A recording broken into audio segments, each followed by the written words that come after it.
Vous êtes là pour la première fois, eh bien tout d'abord, soyez les bienvenus. Ha most vagy itt először, akkor először is szeretettel köszöntünk. Örülünk, hogy itt vagy.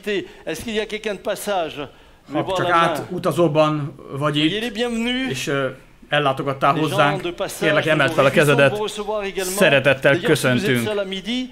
Örülünk mindig a vendégeknek. Hogyha még nem tudod, hogy hol fogsz ebédelni, akkor kérd meg a melletted ülőt, hogy hívjon meg ebédre. Tudjátok, a gyülekezetben szabadoknak kellene lennünk ilyen dolgokra.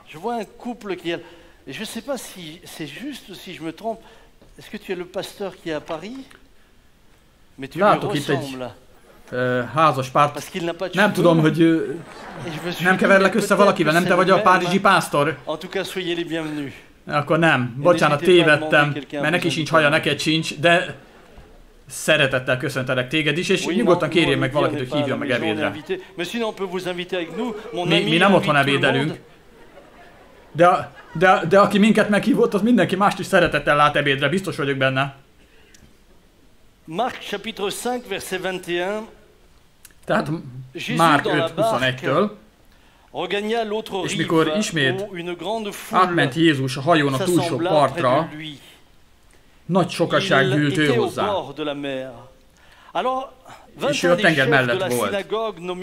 És akkor eljött a zsinagóga fők egyike, név szerint Jairus, és meglátva őt, lábaihoz esett. És igen kérte őt, mondván, az én leánykám halálán van. Gyere, vesd rá a kezedet, hogy meggyógyuljon és éljen. El is ment vele, és követte őt nagy sokaság, és szorongatták őt. Aztán ugrunk a 34-es versre, 35-ös versre, ő pedig mondta neki, ta fille est morte, pourquoi importuner davantage le maître? Mais Jésus, sans tenir compte de ses paroles, mikor még beszélt vala, odajöttek a zsinagóga fejétől, mondván, leányod meghalt, mit fárasztott tovább a mester? Jézus pedig, amit hallotta a beszédet, amit mondtak, azonnal mondta a zsinagóga fejének, ne félj, csak higgy. Mondd a melletted ülőnek, ne félj, csak higgy. Tényleg fordulj oda valakihez, és mondd ezt neki. Ne félj, csak higgy. Vagy hogyha interneten nézitek ezt az adást, hol van ott veletek valaki mellettetek, mondjátok azt neki, hogy ne félj, csak higgy. És senkinek sem engedte, hogy vele menjen, csak Péternek, és Jakabnak, és Jánosnak.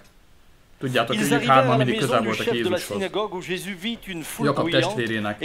És ment a zsinagóga fejének házához, és látta a zűrzavart, a sok siránkozót és jajgatót.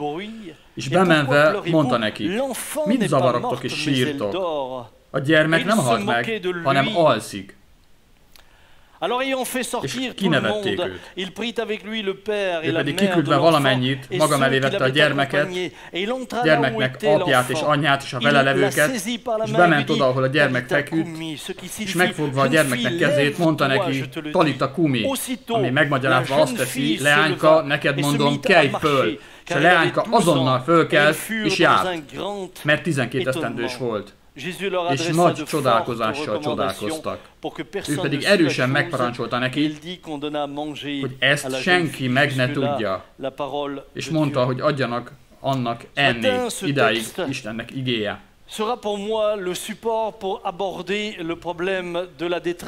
Ebből a szövegrészből kiindulva szeretnék beszélni arról, hogy mit jelent a szenvedés, hogyan kezeljük, és mi értelme van a szenvedésnek. Itt volt egy zsinagógai előjáró, és ez az első pont. A nyomorúság megváltoztatja a prioritásainkat. Hogyha valaki jegyzetel, ezt írt fel, a nyomorúság megváltoztatja a fontossági sorrendünket. És ez a zsinagógai előjáró oda borult Jézus lábához.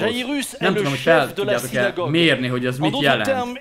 Jairus a zsinagóga feje volt, más szóval őt látták más emberek szeme előtt élt, ő választotta ki, hogy a zsinagógában kiolvasott fel az írásokból, ki mit tanít, és neki biztosítania kellett, hogy az ősi szokások szerint de par sa position, de par sa fonction, il était également en contact avec, bien sûr, tous les religieux les plus éminents, et Dieu seul sait que à cette époque-là, être en contact avec les religieux les plus éminents, c'était aussi être tout proche de la politique. Même s'il y avait un roi en Israël, il n'empêche que les religieux, les pharisiens et autres avaient une influence politique. Il était donc politiquement également lié à ceux qui étaient là. De par sa fonction, on ne peut pas imaginer qu'il n'ait pas été au contact des Romains. Il avait donc un statut envié. Tehát volt egy státusza, amit mások irigyeltek. Qui lui permettait d'avoir des revenus, qui lui permettait d'avoir de la sécurité. Amiből bőségesen és biztonságban meg tudott élni anyagilag is. És a következő kérdést tettem fel magamnak, hogy ez az ember ebben a szituációban ilyen nagy előnyökkel bírt, és ilyen státusza volt, jamais serait allé vers Jésus. És ilyen méltóság teljes pozícióban volt. Vajon ez az ember odaborult volna-e valaha Jézus elé, segítséget kért volna tőle, hogyha nem lett volna, nem került volna ilyen nyomorúságba? Jésus n'était pas en odeur de sainteté aux pharisiens. Krisztusnak akkoriban nem volt nagyon jó híre a farizeusok körében. Nem egy szent embernek tartották, és a rómaiak sem tartották sokra, vagy nagyra Jézus Krisztus, hiszen mindenhol összesereglettek körülötte az emberek, problémát okozott. És vajon ez az ember átlépte volna a Rubikont, és kockára tette volna a jó hírét, hogyha nem kerül ilyen nyomorúságba, hiszen a Biblia azt mondja, hogy más vezetők féltek Jézushoz menni. János 12:42-43-ban ezt olvassuk, mindazáltal a főemberek közül is sokan hittek ő benne, de a farizeusok miatt nem vallották be, hogy ki ne rekesztessenek a gyülekezetből, ki ne zárják őket a gyülekezetből, mert inkább szerették az emberek dicséretét, mint sem az Istennek dicséretét. Tehát nyilvánvaló, hogy a zsinagóga főhöz hasonló főemberek is felismerték és elismerték, hogy kicsoda Jézus, de féltek attól, de mivel féltek, hogy elvesztik a pozíciójukat, a státuszukat, amely számukra elsődleges volt, emiatt ők nem követték Jézust. Hittek Isten fiában, de ez egy prioritás kérdés volt az ő számukra. Az emberektől jövő dicsőséget többre becsülték, mint az Istentől jövő dicsőséget. Tehát a státuszuk fontosabb volt az ő fontosságú sorrendjükben, mint Jézus Krisztus. Testvérek, a nyomorúság rámutathat a rossz fontossági sorrendre az életünkben. És ez rabszolgává tehet bennünket, a rossz fontossági sorrendünk. És ezért van az, hogy sok férfi és nő egyenesen a pokol felé tart. Mert az emberektől jövő dicsőséget fontosabbnak tartják Istentől jövő dicsőségnél, és félnek attól, hogy mit szólnak az emberek a pletykától.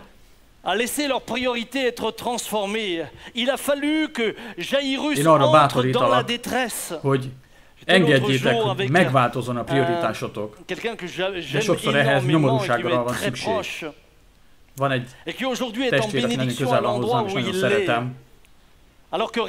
És ma nagy áldást jelent azoknak, akik Aujourd'hui, il est en bénédiction, mais moi je l'ai connu lorsqu'il était ailleurs. Je l'ai connu lorsqu'il était encore dans un endroit privilégié, jolie maison et tout ce que vous voulez. Amikor még egy nagyon kiemelkedő helyzetben volt, nagyon szép háza volt, meg volt mindene.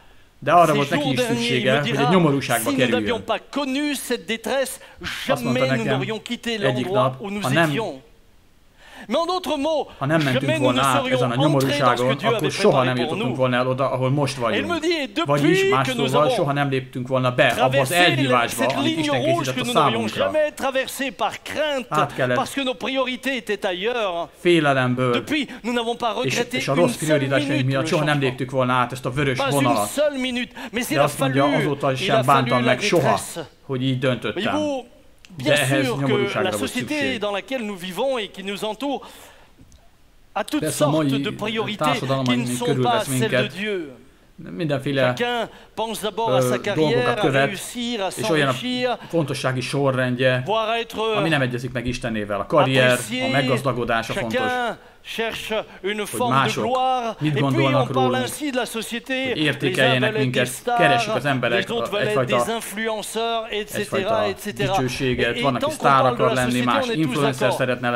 Le problème, c'est que je me suis rendu compte que finalement, dans l'Église, hogy rájöttem, hogy végeredményben az egyházban a keresztényeknek ugyanazok a prioritásai, ugyanaz a fontossági sorrendjük. Csak az a különbség, hogy ők Istent próbálják felhasználni arra, hogy elérjék ezeket a fontossági sorrendeket, vagy számunkra fontos dolgokat. A hívő és a nem hívő között sokszor csak annyi a különbség, hogy a hívő azért imádkozik Istenhez, hogy Isten segítsen neki sikeressé válni. De Mózesről azt mondja a Biblia, hogy ő lemondott arról a dicsőségről, ami a fáraó házában az övé volt, mert egy nagyobb jutalomra tekintett. Mások meg ma az egyházban sokszor azért imádkoznak, hogy bárcsak olyan pozícióban lennék, amilyenben Mózes volt, hogy a fáraó fia lehetnék.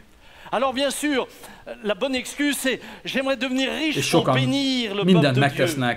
Azért, hogy meggazdagodhassanak, és sokszor arra hivatkoznak, hogy persze csak azért akarok gazdag lenni, hogy megállhassam Isten munkáját, Isten népét. Hát nem tudom. Ismertem egy vállalatvezetőt, aki ezt mondta. Tudod, régen volt egy kis cégünk, alapítottunk egy kis céget, egy asztalos műhelyt, 4-5 emberrel, és eleinte azért imádkoztunk, hogy Uram, áldj meg bennünket, hogy bővölködők lehessünk, és majd mi is meg fogjuk áldani ebből Isten népét, az Isten munkáját. És felajánlották Istennek, hogy az összes fűrészport, ami ugye az asztalos műhelyben összegyűlik, majd eladják, és az abból származó bevételt, azt mind Isten munkájára fogják fordítani. És így megígérték az elején Istennek. És ugye ebből elég jó bevételük volt. Isten pedig azt mesélte, Isten elkezdett minket megáldani. És annyira megáldott, hogy nagyon felfejlődtünk, mit tudom én, 120-130 alkalmazottja lett a végén ebben az asztalos műhelyben, egy komolyabb cég. És akkor pár kamionszámra szállították a fűrészport. És a fűrészport eladásából származó bevétel is egyre nagyobb lett, egyre nagyobb lett a bevételek, és minél több lett a bevétel, annál nehezebben tudták odaadni Istennek. Példabeszédek 23-4-5. Ne fáradt magadat ebben, hogy meggazdagulj, az ilyen testi eszességettől szűnjél meg, avagy a te szemeidet vetedé arra. Holott az semmi, mert olyan szárnyakat szerez magának nagyhamar, mint a saskesejű, és az ég felére elrepül. Vannak emberek, akik csak azért olvassák a Bibliát, hogy megérthessék, hogy hogyan lehetnek áldottak. Se les appliquent, ils les récitent, mais dans un seul objectif, c'est d'atteindre ce que la société essaye d'atteindre. Il y a dans le peuple de Dieu de mauvaises priorités. De priorités dans lesquelles, eh bien, c'est pas Dieu au centre, c'est nous au centre. Et Dieu est là pour nous bénir. Nous venons vers lui, non pas prêts à tout délaisser, à tout abandonner, mais nous venons vers lui pour gagner. És Isten csak arra való, hogy minket megáldjon. Alors que on est prêt à tout perdre, nous allons tout gagner. Pedig ha készek lennénk mindent eldaszítani, akkor megnyernénk valóban mindent. Látok embereket, akik elmélkednek Isten igéjén, de ők ezt csak azért teszik, hogy megtanulhassák ebből a sikerhez vezető utat és ennek a kulcsait. Van olyan pásztor, aki coachnak képezi ki magát, hogy segíthessen másoknak sikeres életet élni itt a Földön. Testi módon. Én csak olyan coach akarok lenni, aki a szellemi sikerhez segít titeket, nem a testihez. A prioritásaink, barátaink, hol vannak? Mi a fontossági sorrendünk? És a nyomorúság Jairus életében is. Azt mondja, ott volt az a Jairus, és azt mondja, meglátván őt lábaihoz borult. Le chef de la synagogue se prosterne És a zsinagóga feje oda leborult mindenki szeme láttára. Egy olyan valaki előtt, egy olyan valaki előtt borult le, akit sokan eretneknek tartottak, mert Isten fiának mondta magát. Tehát így jutott üdvösségre ez az ember, a nyomorúságon keresztül. Soha nem jutottunk volna el idáig, hogyha 60 évvel ezelőtt a Papa Jean nem ment volna át azon a nyomorúságon. Azt mondták, hogy édesanyám haldoklik, azt mondták Papa Jeannak, hogy vigye haza a feleségét, vigye haza, hadd fejezze be az utolsó napjait otthon. Azt mondták, hogy nem tudnak érte semmit tenni, és akkor még csak 29 éves volt édesanyám. Ők akkor is hívők voltak, de csak ilyen vasárnapi hívők. Azt meséli apukám, hogy akkoriban ült a gyülekezetben és az Isten tisztelet végére, mérleget vont, hogy mennyit kell befektetnie, mennyi haszonra fog szert tenni. Hány ilyen hívő van, aki itt ül a gyülekezetekben? És egy olyan háttérből jöttünk, ahol mindenkit ismert, egy kis bensőséges, családias volt a légkör. Mennonita a gyülekezetben nőttek fel a szüleim is, ezek a gyökereim. Olyan sokszor, mint egy nagy család. Áldom Isten azért Mennonita őseimért egyébként, de egy nagy nyomorúságra volt szükség. Különben soha nem lépték volna meg azt, amit aztán végül is megléptek. Soha. Et là, alors qu'il y a 29 ans qu'elle a été, 29 ans, elle était condamnée. Dans leur détresse, ils vont se jeter aux pieds de Jésus. Édesanyámról kimondták, hogy vége. És akkor ők oda vetették magukat Jézus lábához. És teljesen meggyógyult. Teljesen meggyógyult édesanyám. Most márciusban fogja ünnepelni a 90. születésnapját, és ezért adjunk hálát Istennek, és tapsoljuk meg az Urat. Hát ez 61 éve történt. Mi a te fontossági sorrended? Mik a prioritásaid? Tudom, hogy Papa Jean rendszeresen látogatott egy férfit, vagyis a lányához ment, aki egy gyülekezetbe járt. De ennek a férfinak mások voltak a prioritásai. Ő mindig csak arról beszélt, hogy ő hány helyre eljutott, milyen sok meg milyen nagyszerű tengerész karriert futott be. És Papa Jean akart neki beszélni az evangéliumról, a Bibliáról, de azt mondja, nem érdekel, nem érdekel. És egyszer ennek az embernek, ennek a férfinak a lánya felhívta Papa Jean, azt mondja, Jean Pastor, gyere el! Ja, most erről itt eszembe, nem is hívta pásztornak. Nem kell mindig ilyen címeket aggatni egymásra, nem kell mindig mondani, hogy Jean pásztor, meg ilyen pásztor, olyan pásztor. Hogyha elmész a henteshez, akkor nem mondod azt, hogy Gábor hentes, stb. Én tudom, hogy ki vagyok. Nincs szükségem állandóan arra, hogy ilyen címeket aggassanak rám. Az autószerelőnek sem mondod mindig azt, hogy Józsi autószerelő, jól vagy? Testvérek, mi család vagyunk. Nem kell ilyen címkéket aggatni magunkra, meg egymásra. Nem attól lesz valaki pásztor, mert azt a címet viseli, vagy ezt várja el, hanem a kenet miatt. Legyünk egyszerűek. Térjünk vissza az egyszerűséghez. Biztos úgy mondták neki is, hogy Jean testvér. Elhívta tehát ennek az embernek a lánya, hogy azt mondja, édesapám haldoklik, el tudsz jönni. És hogy mentek oda a házba, megjelent ott az egyik rokon, és azt mondja, hát oké, rendben van, hogy Péter Schmidt úr, rendben van, hogy imádkozik a betegekért, de hát ő érte már hiába, már meghalt. És a Papa Jean bement, és valóban megállapított, hogy tényleg meghalt ez a férfi. Úgyhogy hát akkor arra gondoltak, jó, hát akkor megyünk haza. És amikor már el akartak menni, már fordultak kifelé, akkor Isten szelleme, tehát ezt máshogy nem tehették volna meg, ha Isten nem mondta volna nekik közvetlenül, akkor nem tehették volna meg, de Isten szelleme azt mondta a Papa Jeannak, menj vissza és imádkozz érte. Ilyet még egyébként korábban soha nem tett. Mert ő azt az igét követte, hogy betegekre teszik kezüket, és nem halottakra teszik kezüket. De ott volt még egy testvér, de visszamentek imádkozni. Rátették a kezüket, imádkoztak érte, és az ember ott helyben feltámadt. És utána annyira boldog volt, és annyira meg volt lepve ezen, Azt mondja, na most akkor csináljuk. Most akkor teljes erőbedobással csináljuk. Néhány nappal később felhívta Papa Jeant, most már nem a lánya, hanem az az ember, aki feltámadt. És találkozni akart vele. És amikor Papa Jean belépett a házba, azt mondja, egy dolgot ígérjen meg, Péter Schmidt úr. Egy dolgot ígérjen meg nekem. Hogy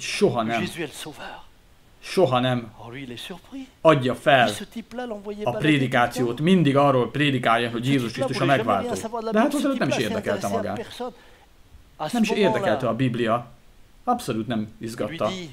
De akkor azt mondja neki, Péter Schmidt úr, soha nem szeretném, hogy bárki is arra helyre jusson, oda jutna, ahol én voltam.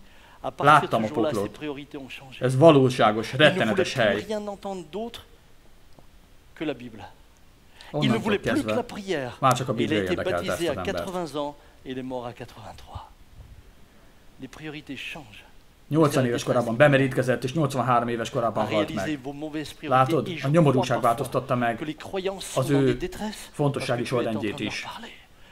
És én sokszor az érzésem, hogy azért enged meg ilyen nyomorúságot a hívők életében Isten, mert szólni akar hozzájuk. És azt mondja nekik, ne félj, csak így. Épp most vezetlek vissza a helyes fontossági sorrendhez.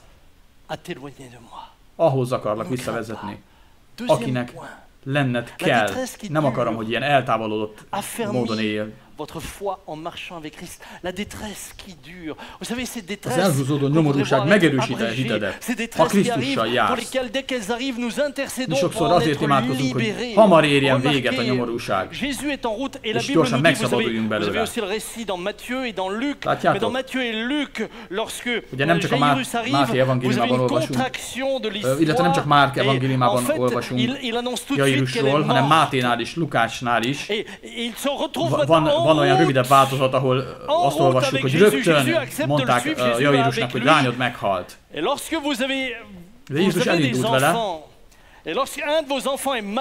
hogyha gyereked van, és te kétségbe vagy esve, mert nagyon beteg a gyereked, akkor azt mondod, azonnal menjünk oda. Amikor az ember nyomorúságban van, akkor siet.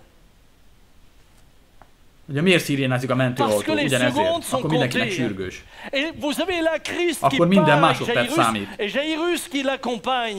Ott van Krisztus, aki elindult Jairussal, ott ment vele Jairus, és egyszer csak mennek, és történt valami. Lukács 8:42. Mert volt neki egyetlen leánya, 12 esztendős volt, és azt mondja, volt ott egy asszony, aki már 12 éve vérfolyásban szenvedett, és aki mindenét az orvosokra költötte, de nem tudták meggyógyítani. És közben Jairusnak a lánya meg haldoklott, és azt mondja, ez a nő meg oda ment hátulról, és megérintette Jézust, és akkor mindenki megállt. Mit gondolsz? Hogy ettől kisebb volt a nyomorúság, vagy a szenvedés Jairus szívében, amikor ez történt? Nem, inkább még jobban szenvedett. Itt volt az a nyomorult helyzete. Megállították azt, aki tudott volna rajta segíteni ebben a nehéz helyzetében.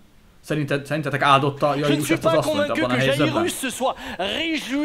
Nem vagyok róla meggyőződve, hogy nagyon örült Jairus ennek. Lehet, hogy azt mondta ő is, ami a Mikeimben is megfordulna. Az én lányom haldoklik, te meg már 12 éve vérfolyásban szenvedsz. Olyan nagy katasztrófa lenne, ha várnál még egy napot. Nem gondoljátok, hogy esetleg ilyesmi is megfordult a fejében? Biztos, hogy mindenkinek eszébe jutott volna ez. Amikor valaki szenved, mindig azt hiszi, hogy az ő baja a legnagyobb. Nem tudom, ezt észrevettétek-e már. De soha nem szabad összehasonlítani az egyik bajt a másikkal, mert mindenki úgy érzi, amikor benne van a bajban, hogy na, az ő baja a legnagyobb. És a legsürgősebb, ugye a sürgősségi osztályon is az a probléma. Azért van olyan nagy feszültség ott. Azért kiabálnak ott az emberek, mert mindenki azt gondolja, hogy az ő helyzete a legsürgősebb. Si le médecin jugeait que l'autre doit passer avant moi alors qu'il est arrivé après moi, c'est pas possible. Valakiről úgy gondol, megállapítja az orvos, hogy a másikat elém engedi, mert az sürgősebb, akkor mi ezt nem fogadjuk el, mert úgy érezzük, hogy nem, hát a mi bajunk a legsürgősebb, a legnagyobb. Il y a une leçon fondamentale que nous devons apprendre, vous et moi, c'est que Dieu meg kell tanulnunk ebből egy alapvető leckét. Parce que pendant que cette détresse a duré là, hogy Isten időnként megengedi, hogy hosszabb ideig tartson a nyomorúság. Va voir sa foi être fortifiée. Au départ, il ne voit qu'une femme. Il ne voit qu'un attroupement. Il ne comprend pas tout ce qui se passe. Qu'il le sait, c'est qu'ils ne sont plus en mouvement. Az emberek nem értett semmit, csak azt tudta, hogy nem mozdulnak, nem mennek előre, megálltak. És egyre jobban nyugtalankodott. És egyszer csak soudain, il voit et il entend que cette femme est venue toucher le vêtement de Jésus. Par la foi, elle obtient sa guérison. Soudain, il réalise, je suis en route avec la bonne personne. Mes frères, mes sœurs, Dieu permet parfois des détresses dans le seul but, lorsqu'il n'intervient pas tout de suite, que vous appreniez à marcher avec lui et à continuer à persévérer dans la détresse. A nyomorúságban is, és megtanulj Jézussal járni. Sok keresztényt látok, aki elveszti a hitét, feladja, amikor nem jön azonnal a válasz. Testvérem,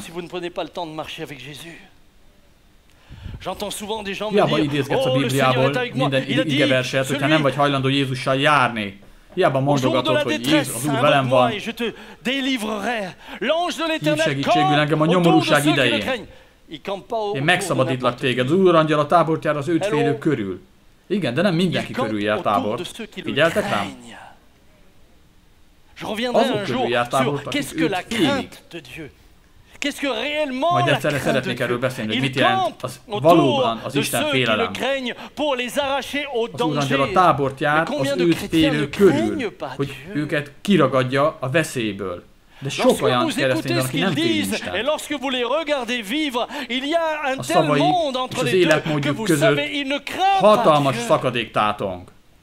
És ebből igenis tudhatod, hogy nem félik az Isten. A nyomorúság idején, akkor aztán megpróbálják segítségét hívni az Urat. Pedig csak annyi hatalmat tudsz gyakorolni hitáltal, amennyi az életvezetésedből következik. Ezt írjátok fel. Mert nem a nagy megvallásokban mutatkozik meg a hit, hanem hogy mit teszel a mindennapokban, amikor senki nem lát. Ez egy Istennel való kapcsolat a hit. Egy közösség Istennel, hogy jársz vele. Még ha nehéz is, még hogyha nehézségek vannak is, akkor is vele fogok járni. Elmondhatok egy kis bizonyságot? Egy valaki engedélyt adott rá, a többiek azok nem válaszolnak. Figyeljetek! Amikor bővítettük az imaházat, már letettük az alapokat, már álltak a falak, már 500 000 eurót beletettünk az építkezésbe, a 180 millió forintnak felel meg.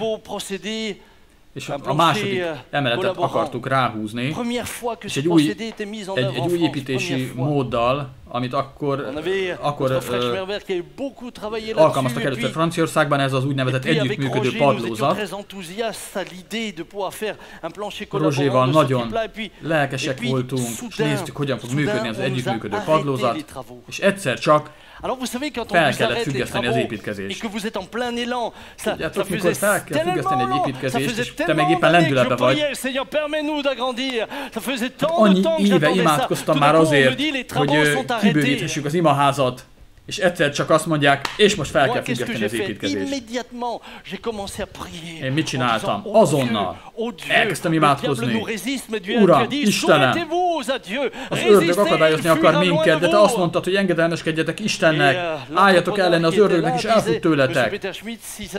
És ott volt a vállalkozó, és azt mondja Péter Schmidt úr, hogyha ez sokáig tart, akkor le kell bontanom a darút, amit az első emelet építéséhez állítottam fel, és ennek a költsége 18 000 euró, körülbelül 6,5 millió forint. És azt mondtam az úrnak, uram, hát ez a te pénzed, ez a te pénzed. Ne engedd, uram, hogy lebontsák azt a darut. Ne hagyd, uram, azt, hogy felfüggeszték az építkezést. Nagyon szenvedtem. Imádkoztam meggyőződéssel az elején. Ahogy az elején vagy még a próbának, még nagy a hited. Észrevettétek? Az elején nagy a hited. Jézus nevében! Hiszek! Hiszek Jézus nevében! Uram, köszönöm, halleluja, köszönöm, köszönöm! 1 hónap múlva, köszönöm, köszönöm. 2 hónap múlva. Mit csinálsz, uram? 3 hónap elteltével a fővállalkozó azt mondja, le kell bontanom a darut. Meg ott sírtam, hogy láttam, hogy lebontja a darut. És kérdeztem az urat, hát uram, hol vagy? Hol vagy? Figyeljetek. Papa Teo, te is. Oh, Dominique, je sens que notre contact t'enrichit. Dominik, érzem, hogy erősödik a kapcsolatunk. Nem tudom, hogy mivel viccelt. Papa, vagyis mennyi édesapám, hol vagy? 3 ans. Tudjátok, mennyi ideig tartott? 3 évig volt felfüggesztve az építkezés. Meg már azt mondtam, jó, vége, ennyi. Kész. Rozséval beszélgettünk, mondom neki, lehet, hogy adjuk fel esetleg az emeletráépítést, bővítsük ki csak a földszintet, ilyeneket beszélgettünk. Annyira lenyomott ez az egész. Nem tudom, emlékeztek már álltak azok a betonfalak, és már a gaz nőtt a falak mentén. Mondom a Rozsénak, szedjük már ki a gazt innen. Olyan volt, mint egy vesztes ütközet után. Láttam, hogy folyik le a rozsda a kiálló betonvasak mellett. Már odáig jutottam, hogy már nem is akartam ott parkolni. Inkább messzebb álltam meg az autóval. Hogy ne lássam. Azt, ami miatt olyan annyira szenvedtem. Nem akartam vele szembenézni. És azt mondtam, uram, hát mikor fogsz cselekedni? Van ebből valami megoldás? Kiút? De egy nap a Claude testvért is használta az úr, nagyon hálás vagyok ezért. Egyszer csak eljött a válasz. Folytathattuk a vállalkozást. De nagyon hálás vagyok nektek. Viszont ti továbbra is adakoztatok az építkezésre, mintha mi sem történt volna. Nagyon hálás vagyok nektek a hitetekért. Gratulálok a hitetekhez. És mondd azt a mellette ülőnek, hogy gratulálok a hitethez.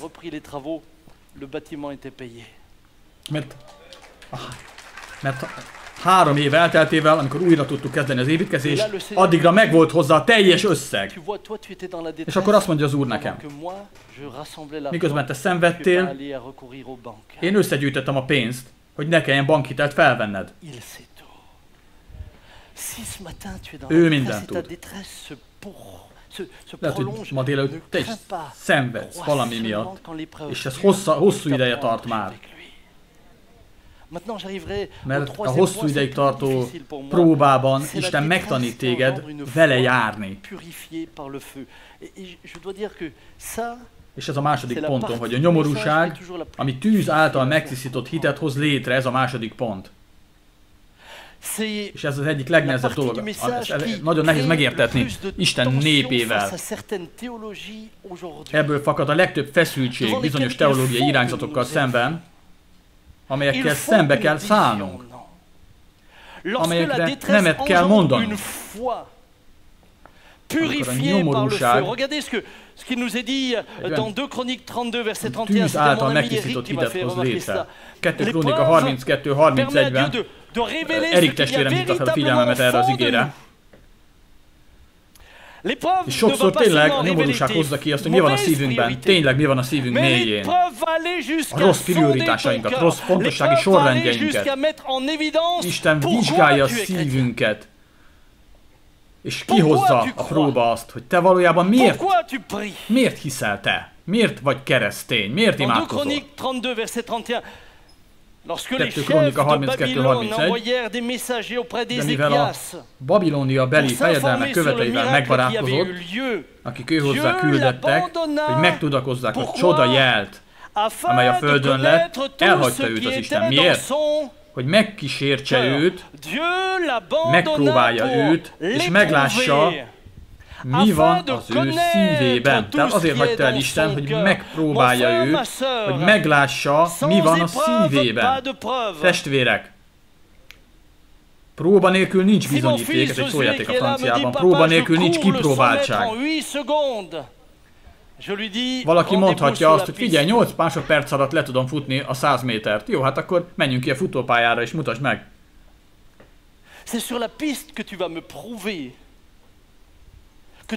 Majd ott a futópályán bebizonyíthatod, hogy 8 másodperc alatt le tudod futni a 100 métert. Elvesztettem a szemüvegemet, köszönöm.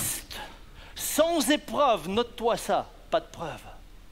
Toutes nos grandes déclarations, Seigneur, je t'aime, Seigneur, je ne te laisserai jamais. Oh, Seigneur, je te serai fidèle toute ma vie. Soha nem hagylak el, Uram, én egész életemben hűséges leszek hozzád. On le vérifiera. Dans l'épreuve. Majd meglátjuk. Majd a próba eldönti, hogy így van-e. Regardez Job. A próbában kiderül. Et je sais que c'est impopulaire ce que je dis là. Ah, je sais que vous préférez entendre. Tudom, hogy ez népszerűtlen, amit most mondani fogok. Tudom, hogy jobban szeretitek azokat a prédikációkat a hitről, ami hegyeket mozgat. De a hit, mielőtt hegyeket mozgatna, előbb alá rendel téged annak, aki képes hegyeket mozgatni. A többi csak jóléti teológia, ami azoknak van, akik abban akarnak hinni. Az eretnekség, az egy igazság, amit kiemelnek a szövegkörnyezetéből és eltúlozzák.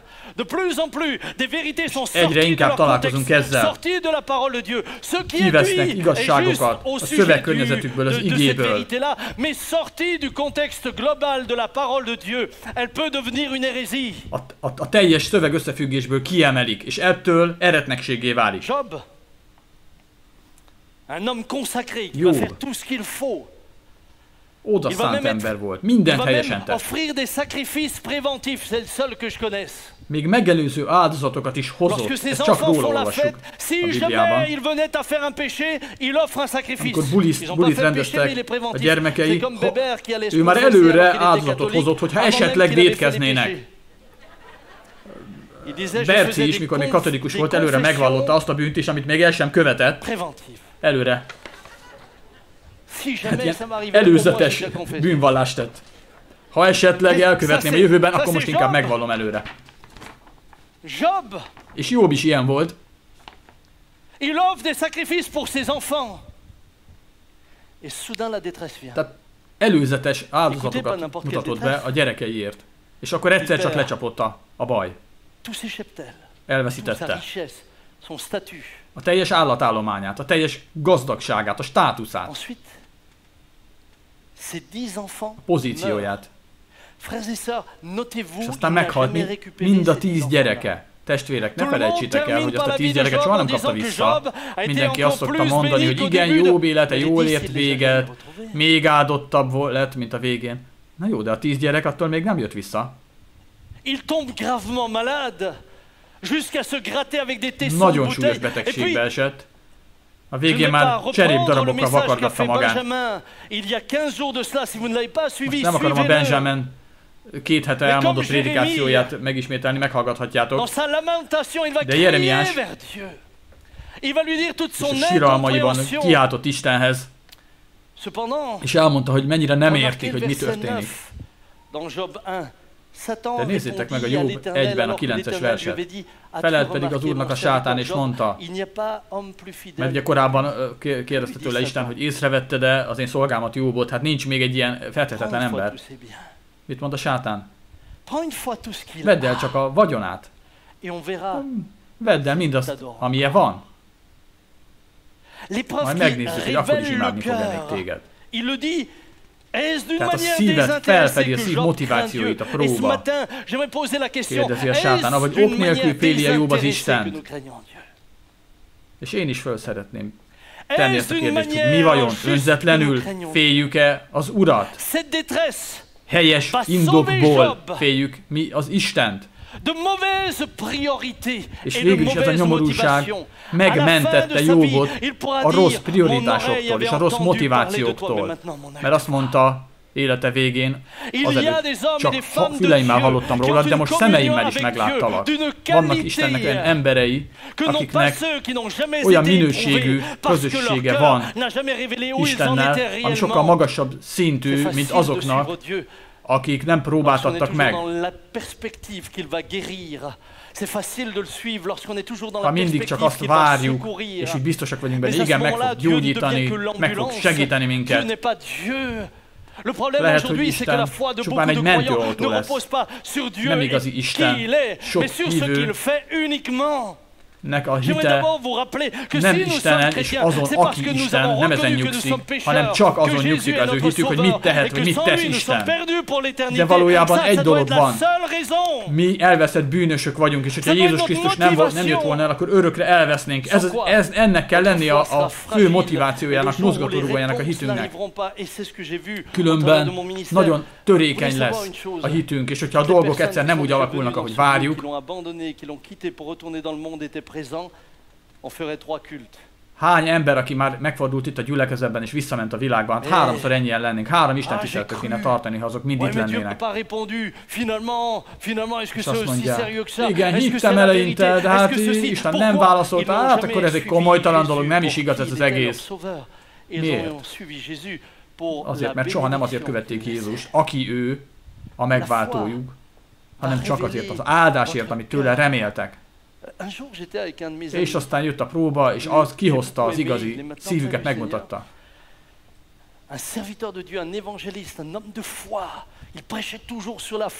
Volt egy ember, prédikátor, aki sokat hallgattam, tényleg tele volt hittel, és engem is mindig fellelkesített, mikor a prédikációját hallgattam. Mindig, mert minden prédikációja végén mindig pozitív lett a végkicsengés. Persze, a végén tényleg pozitív lesz a végkicsengés, hiszen ott leszünk a mennyben. Igaz? Tényleg dicsőséges a vége a hívő életnek, de az ő prédikációjában mindig minden beteg meggyógyult, mindig minden pénzügyi probléma megoldódott, mindig így volt. És egyszer mondom neki, figyelj, angolul beszélgettünk, mondom neki, te evangélista vagy, jársz gyülekezetről gyülekezetre, tüzeled az embereket, fellelkesíted, aztán aztán elmész. És mondom, és mi van velem, aki itt maradok azokkal a betegekkel, akiket fellelkesítettél, de nem gyógyultak meg?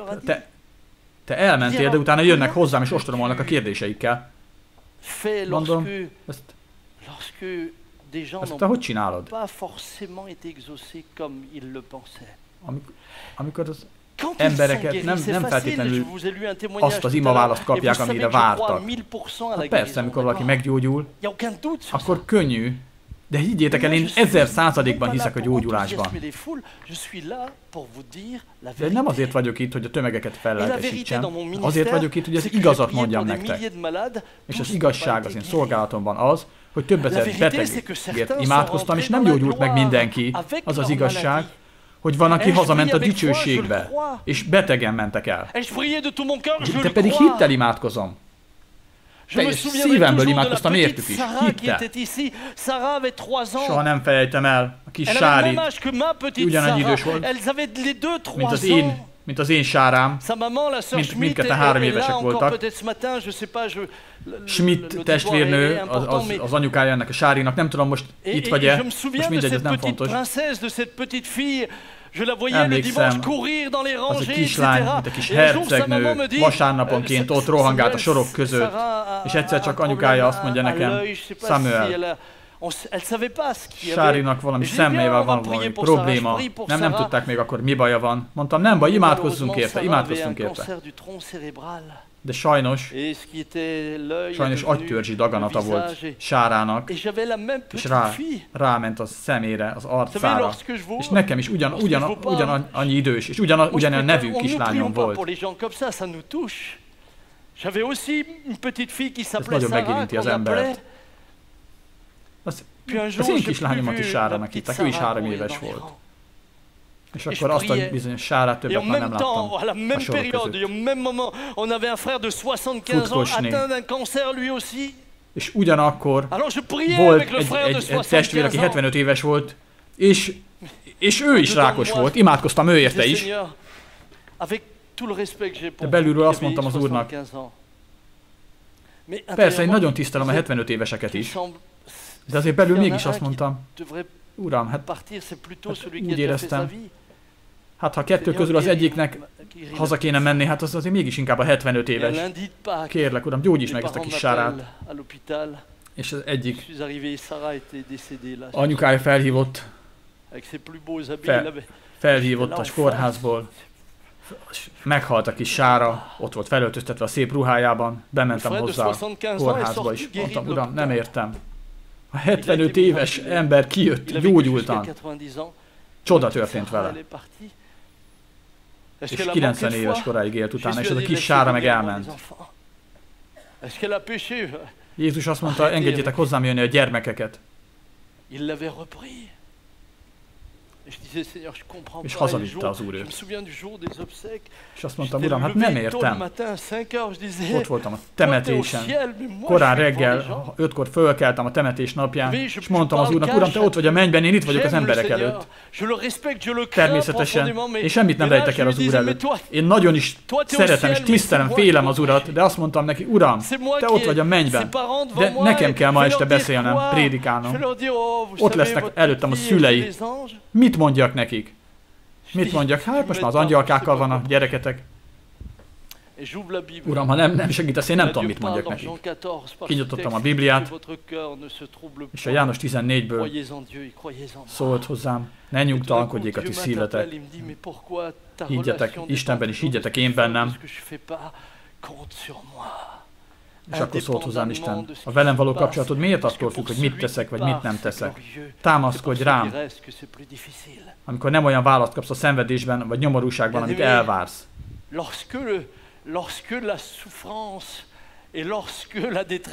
Amikor a szenvedés, a nyomorúság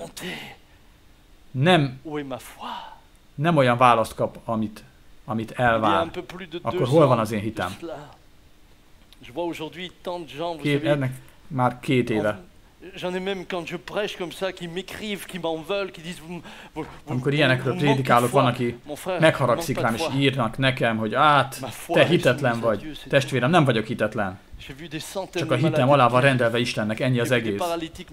Százakat láttam meggyógyulni, betegeket, láttam bénákat járni, vakok láttak. Én ott voltam, láttam ezt. De ettől még Isten továbbra is Isten marad, és ő szuverén.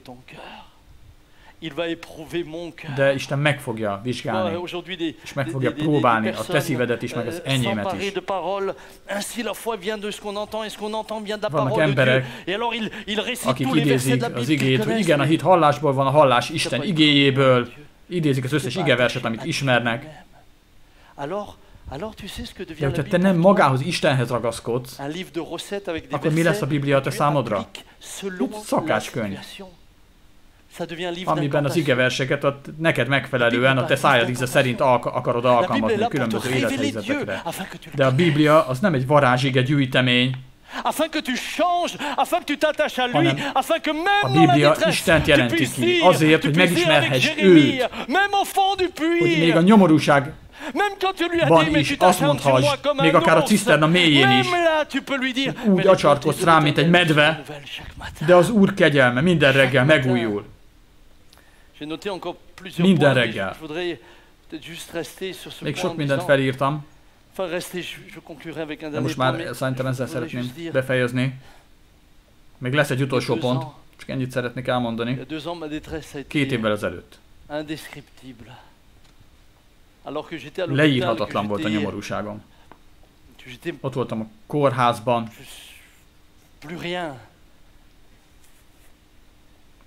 Ott voltam szinte megsemmisülve. Napról napra kaptam a híreket arról, meghalt ez a testvér, az a testvér, támadottam. A média erőszakosan idézték, mit mondott a fiam. Volt olyan szomszéd, aki nem is volt hajlandó szóba állni velem. Ott feküdtem csak az ágyban, és kérdeztem az urat, hát hol vagy, uram? És amikor kijöttem a kórházból, és megerősödtem, akkor eljött az a pillanat,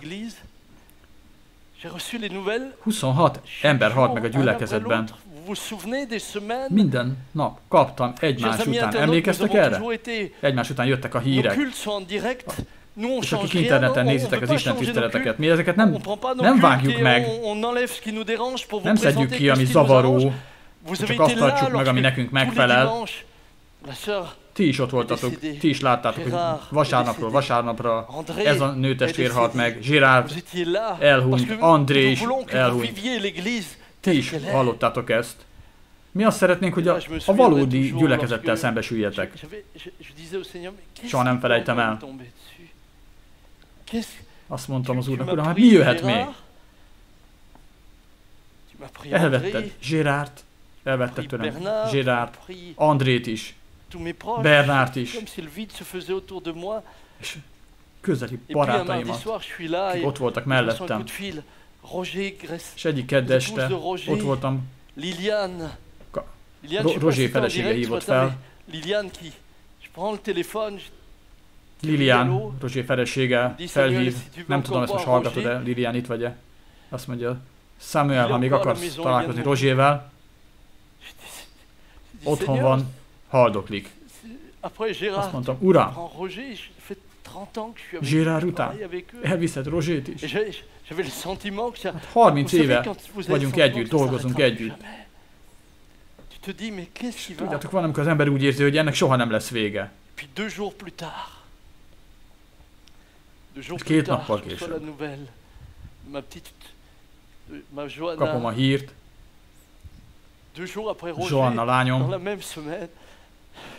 Rozsé után 2 nappal, ugyanazon a héten, Joanna fölhív Lyonból, apa, imádkozz, kérlek, vérzek. Nagyon szép kislánya volt, ultrahangon megnézték, és egészséges volt, nem volt semmi baja. Imádkoztam. Mondtam, uram, uram, már átcsapott a fejünk fölött az áradat.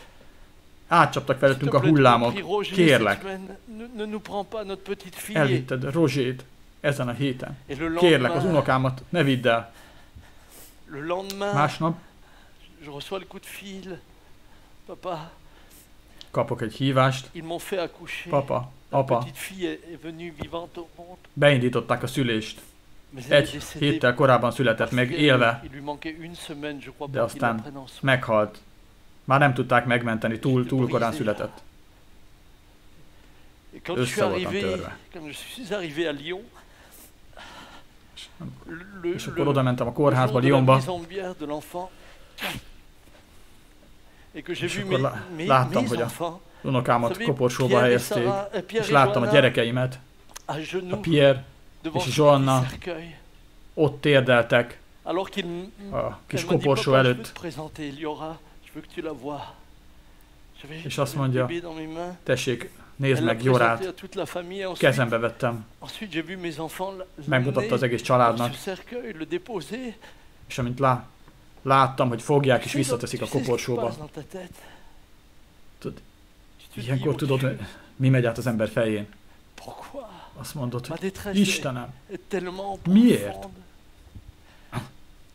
Annyira szenvedek.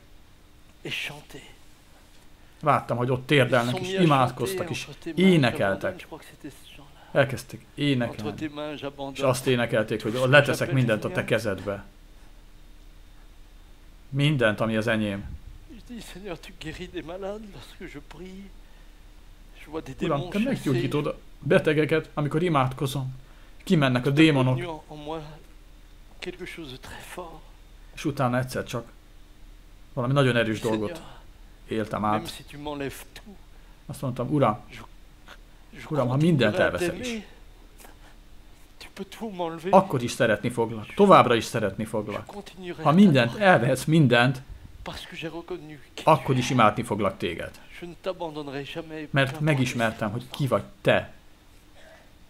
Akármilyen körülmény jön is, akkor sem hagylak el. Akár meghagyod az életemet, akár elveszed, akár megőrzöd az unokám életét, akár magadhoz veszed. De tudom, hogy találkozni fogok vele. Néha kimegyek a sírjához, ott vagyok a sírnál, az unokám sírjánál, és hát ugye őt nem tudtam igazából megismerni. És úgy eszembe jut, hogy na, hamarosan találkozom majd nagypapával.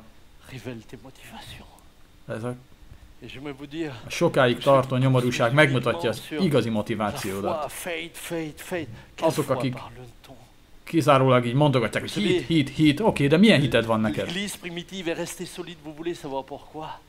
Az első egyház akkor is kitartóan szerette Isten. Mert ők Istenben hittek. Ez volt az első egyház. Akkor is szerették Istent, amikor Istvánt megkövezték. Továbbra is Isten szolgálták. Amikor Jézus keresztre feszítették.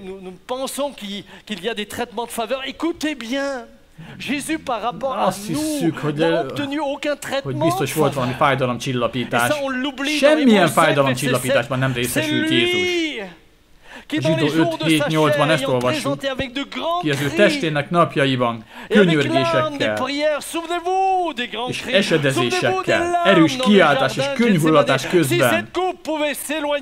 Ne felejtsétek el, hogy a Gecsemáné kertjében hogy sírt, és ha lehet, távozzék el tőlem ezt a pohár, ezt kérte az atyától. De mindazáltal ne az én akaratom legyen meg, hanem a tiéd. És így folytatódik, könyhullatás közben, erős kiáltás, és könyhullatás közben járult ahhoz, aki képes megszabadítani őt a halálból, és meghallgattatott az ő istenfélelméért. Ám bár fiú megtanulta azokból, amiket szenvedett, az engedelmességet. Jézust hogy hallgatta meg az atya? Neki át kellett mennie a halálon. És az szabadulása a feltámadása volt. Kedves testvérek, a próba megszabadíthat téged a rossz motivációtól. Tudjátok, miért prédikálok erről? Nem szeretném azt, hogy bármelyikötök is a Máté 7:23-at hallja majd Istentől. Sohasem ismertelek titeket, távozzatok tőlem. Ti gonosztevők. Lehetnek emberek, férfiak és nők, akik gyülekezetbe járnak, van Bibliájuk otthon, és mégis ezt a mondatot hallják majd életük végén. Sohasem ismertelek titeket. De hát csodákat tettünk a te nevedben. Mert te csak annyit láttál belőlem, amit adni tudok, de azt nem tudtad, ki vagyok én. Ha ma próbában vagy, és nem jön a válasz, hogy imádkoztál valakiért, és meghalt az az ember, vagy nem úgy oldódott meg a probléma, hogy te akartad, vagy te remélted, akkor mondd azt, Uram, dicsőítelek téged, mert megpróbálod a hitemet, a szívemet, és én továbbra is hűséges akarok lenni hozzád. Ahogy a mártírok is, miért tudtak énekelni, miközben vadállatok szaggatták szét őket? Mert a bennük lévő szellem már előre azt a valakit dicsőítette, akivel hamarosan találkozni fognak. Az erős hit nem az, amelyik a csodákban hisz, hanem az, amelyik bízik Istenben. Bármi történjék is. Bármi történjék is. És ezzel szeretném lezárni. Ez az utolsó pont. A nyomorúság, ami a csodákhoz vezet, amiből a csoda fakad. Ha Isten megengedi ilyen nyomorúságot, akkor olyan leszel, mint az agyag a fazekas korongján. Attól függően, hogy milyen edényt alakít ki, ugye egyre nagyobb nyomást helyez rá. Minél vékonyabb falu az edény. Minél vékonyabb az edény nyaka.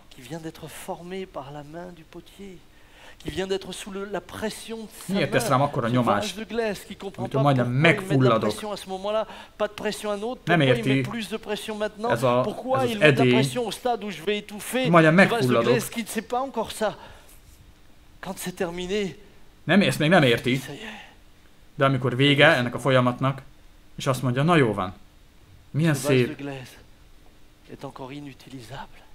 És itt van ez az agyagedény, de akkor még használhatatlan. Még bele kell kerülni a kemencébe. Akkor majd meg fogja tartani a vizet, hogy átment a tűzön. És be tud lépni a valódi szerepébe, betöltse a valódi funkcióját. Valódi hitet munkálok ki benned, nagy hával. Díszes, tisztes, célra készült edény leszel. Milyen emberré akarsz te válni?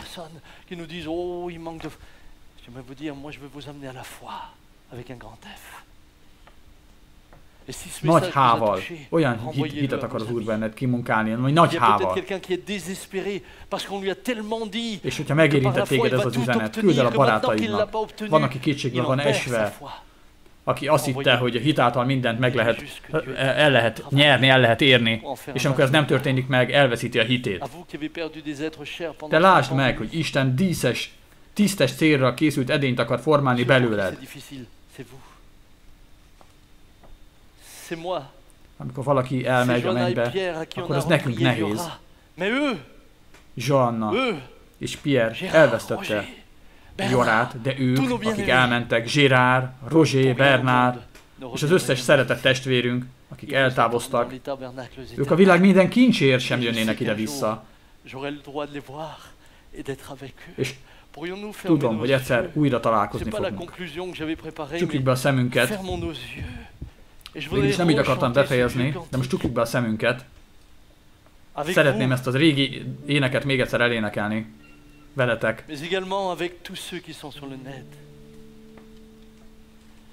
Meg azokkal is, akik interneten követik most ezt az Isten tiszteletet.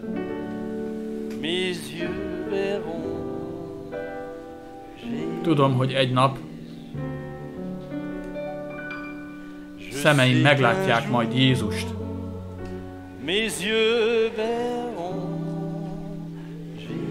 Tudom, hogy egy nap a szemem meglátja majd Jézust.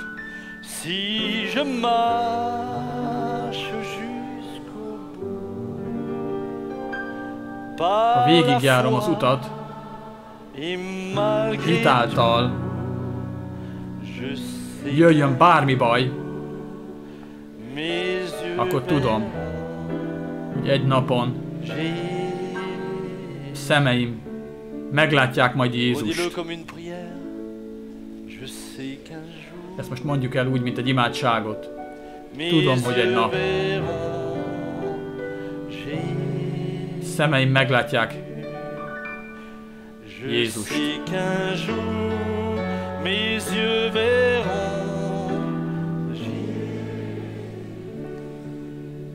Comment puis-je avoir cette assurance?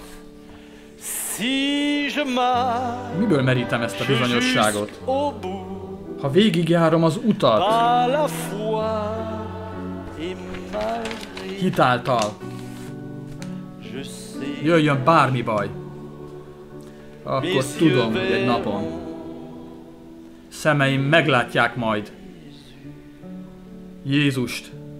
Si je marche jusqu'au bout, ha végigjárom az utat,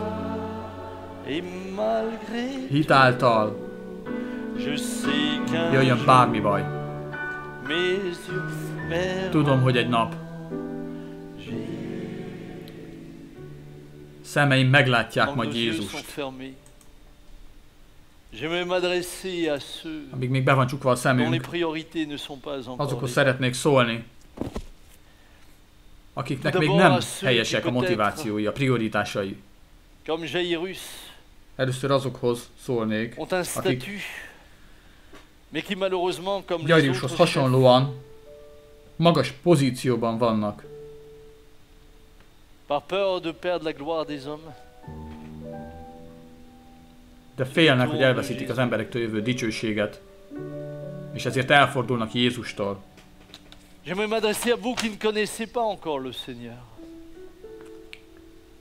Azokhoz szeretnék most szólni, akik még nem ismerik az Urat. J'aimerais vous inviter à ce matin ne pas attendre une détresse pour venir vous jeter à ses pieds. Arra hívlak, hogy ne várd meg, amíg jön a nyomorúság, hanem borulj oda az ő lábához. A legnagyobb nyomorúság az, ami a gazdag ember nyomorúsága volt. De Lázár a mennyben volt, ő pedig, aki az emberek szemében sikeres volt. Ő, akinek helytelenek voltak a prioritásai. Ő ott kínlódott. És imádkozott, hogy Atyám Ábrahám, küld el Lázárt, hogy a ujját vízbe mártva hűsítse az én nyelvemet, mert szenvedem itt a lángok között, szenvedek a lángok között. És ő elfordult Istentől, mulandó célokért. De ezeket egy nap, előbb vagy utóbb itt kell, hogy hagyjátok, hozzátok szólok. Gyertek ti is. Ahogy Jairus is oda borult a csodálatos megváltó lábához. És kérlek, hogy még tartsátok csukva a szemeteket. Aki akarja, aki az emelje most fel a kezét. Imádkozni fogok, értetek, akik el akarjátok fogadni Jézust. Igen, Isten lát titeket.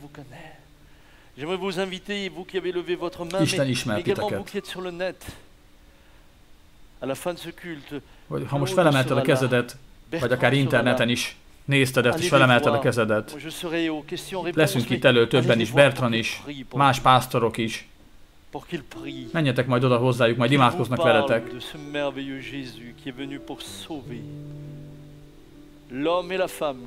Hiszen ez a csodálatos Jézus azért jött, hogy megmentsen. Szeretnék most a hívőkhöz is szólni, akiket olyan dolgok kötnek le, amik nem krisztusiak. Azokhoz szeretnék szólni, akik Krisztust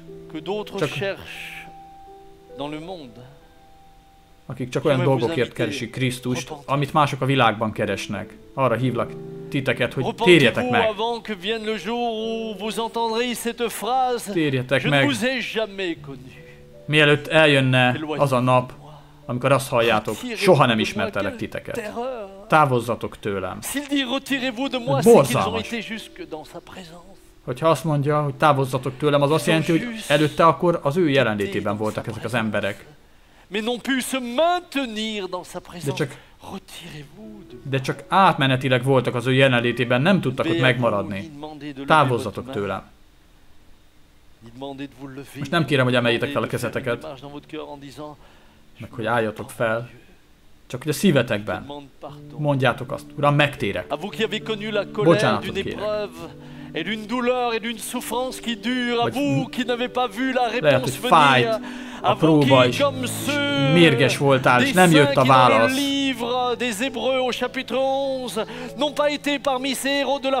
A Zsidó 11-ben ugye voltak olyanok, akik hit hűsei voltak, és hadseregeket győztek le, halottakat támasztottak fel. Nem, voltak olyanok is, akiket bántalmaztak, akiket megköveztek, akikre nem volt méltó ez a világ. Van ez a kategória is. Az a dicsőség, ami titeket vár, nem hasonlítható a jelenlegi szenvedéshez. Ne veszítsétek el a hiteteket. Jeremiással együtt mondjuk el, hogy az Úr jósága minden reggel megújul. Nagy a te hűséged. Nagy a te hűséged. Álljunk fel és énekeljük el még egyszer. Amíg jönnek az énekesek, és Claude.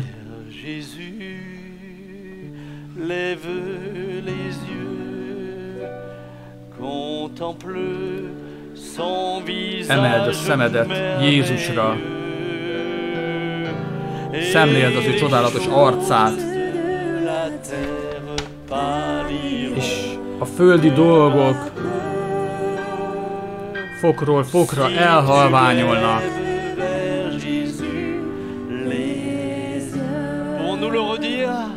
Hogyha Jézusra emeled a tekintetedet, Jézusra emelem a szemeimet, illetve Jézusra emeld a szemeidet, és szemléld az ő csodálatos arcát, és akkor a földi dolgok fokról fokra elhalványulnak. Ha Jézusra emeled tekinteted,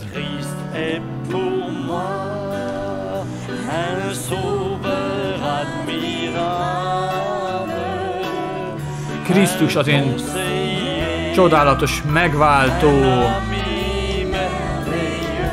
tanácsadóm, csodálatos barátom. Bertrand, tudnál jönni? Az ő áldott nevéhez nincs fogható.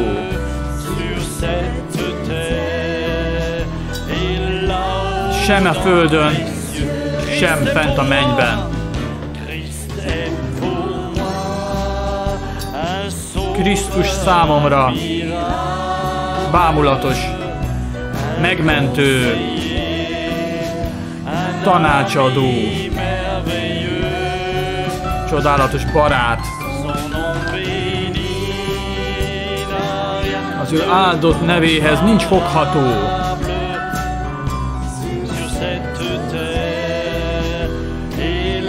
Sem ezen a földön, sem fent a mennyben. Jézusra emeld fel a tekintetedet.